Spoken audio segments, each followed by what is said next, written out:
If you are looking for something historic, educational, and just plain fun for the whole family, consider a day out at Marblehead Lighthouse State Park. This park is centered around the historic Marblehead Lighthouse, but there is so much more to do and see there. Stay tuned for my thoughts on what you need to know about the park, as well as its storied history.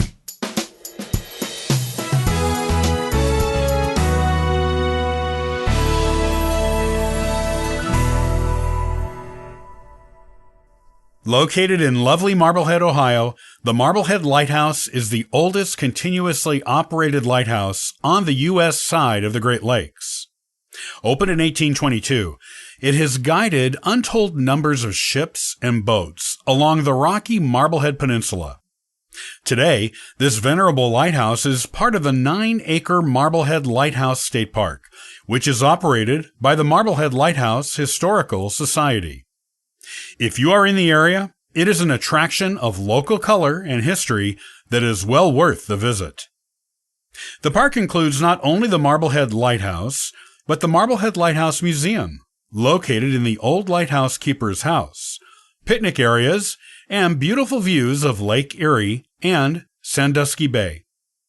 Exhibits on site include a Fresnel lens, ice fishing, ice harvesting, ships, fossils found locally, shipwrecks, local maritime history, a life-saving station replica, and an authentically restored Coast Guard rescue boat, including the launching railway.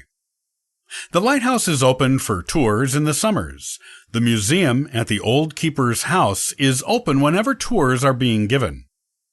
The Marblehead Lighthouse was authorized in 1819, when Congress acknowledged a need for navigational aids on the shores of the Great Lakes. To this end, $5,000 was put aside to construct a lighthouse at the entrance of Sandusky Bay. Contractor William Kelly, with local assistants Amos Fenn and William B. Smith, was enlisted to build the lighthouse in 1821. The lighthouse was built as a 50-foot tower made of local limestone quarried at the tip of the Marblehead Peninsula. The lighthouse's base is 25 feet in diameter, with 5-foot thick walls at the base. The lighthouse gradually narrows to 12 feet in diameter at the top, with 2-foot thick walls. While the lighthouse is operated by automation now, this was not always true. Before the Industrial Revolution and the invention of modern technology that allowed for such automation, the lighthouse required actual people to operate it. Over its history, 15 lighthouse keepers have tended it, making sure its beacon was on and pointing in the proper direction at the right times. 2 of these lighthouse keepers were women. The first recorded keeper at the lighthouse was Benajah Wolcott, who was a veteran of the Revolutionary War and an early settler of the peninsula. When Wolcott took the job, the lighthouse and its adjacent keeper's house made of stone were brand new. Wolcott moved into the keeper's house with his family. His job was to light 13 whale oil lamps each night, as those were the lighthouse's first means of illumination. The lamps each had several 16.0-inch diameter metal reflectors on them, which helped push the light they emitted across the lake. Wolcott also had to keep a log of passing ships and local weather conditions, and also had to organize any necessary rescue efforts. Wolcott died in 1832, and his wife Rachel took over the duties of the lighthouse keeper. When she remarried to Jeremiah Van Benschoter, he took over as the new lighthouse keeper. These 3 people, all connected to each other by marriage, comprise the lighthouse's first 3 keepers.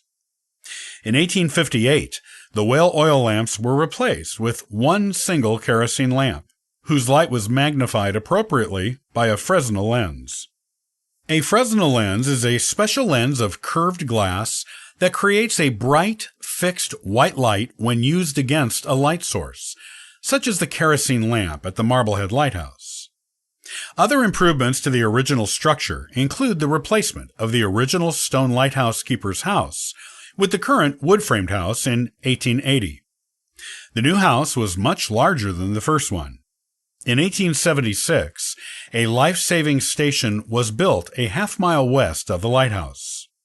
This was done after Lucien Clemens and his two brothers saved two sailors from a shipwreck on the peninsula the year prior. New technology that we might recognize as modern came to the lighthouse after the turn of the century. 15 more feet were added to the height of the lighthouse.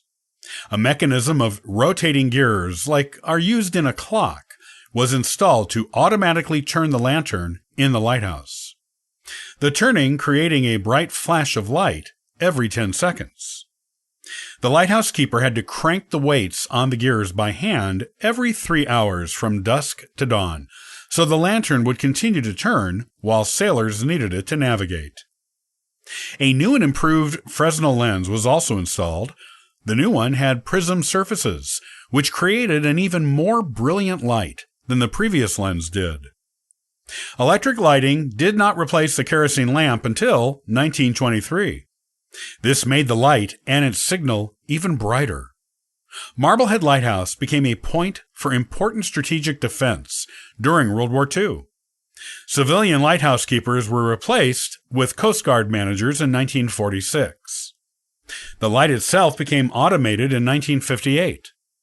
That same year, the battered-looking original lighthouse was treated to a new coat of stucco.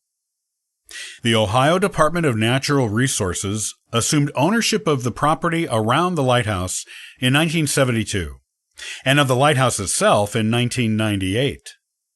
The lighthouse is still used and operated as a working lighthouse today, and the Coast Guard continues to manage this job, as it has done since it replaced civilian lighthouse keepers. An LED light was installed in the lighthouse in 2012. It flashes a green light signal every 6 seconds, which is visible from 11 nautical miles away.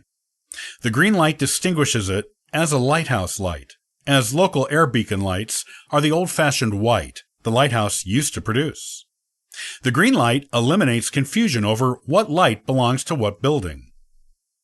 The lighthouse and keeper's house were renovated in 2001, costing $500,000 to accomplish. The Fresnel lens was given back to the lighthouse in 2004 to become part of the permanent display there. It had previously been on display at the Marblehead Coast Guard Station. If you would like to visit this delightful and historically important and fascinating park, it is open from Memorial Day through Labor Day, each day from noon to 4 p.m. It is well worth a visit.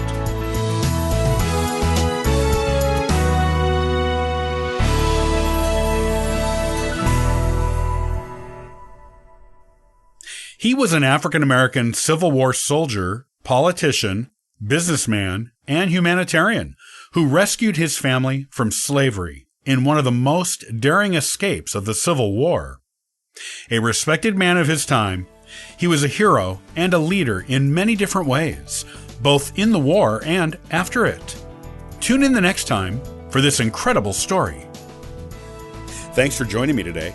I'll see you next time on the Ancestral Findings podcast. And for further info, you can visit us at ancestralfindings.com.